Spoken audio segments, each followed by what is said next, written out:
ये 7 नेकियां अल्लाह ताला को बहुत ज़्यादा पसंद हैं। इस वीडियो को गौर से सुनिए और एंड तक लाजमी देखें। इंशाल्लाह इस वीडियो से आपको फ़ायदा होगा।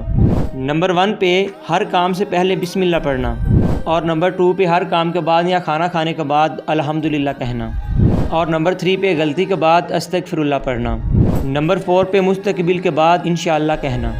नंबर 5 पे नागवार बात पर ला हौला वला कुव्वता इल्ला बिल्लाहिल अलिय्यिल अज़ीम पढ़ना, और नंबर 6 पे किसी के मरने के बाद इन्ना लिल्लाहि व इन्ना अलैहि राजिऊन पढ़ना, और नंबर 7 पे हर वक्त पहला कलमा पढ़ते रहना। अब अगर आप में ये 7 आदात पाई जाती हैं तो कमेंट में अल्हम्दुलिल्लाह लिखें, और मज़ीद ऐसी न्यू वीडियोस देखने के लिए लाइक और फॉलो लाजमी करें, और इस वीडियो को ज़्यादा से ज़्यादा शेयर भी करें, क्योंकि एक अच्छी बात शेयर करना भी सदका जारिया है।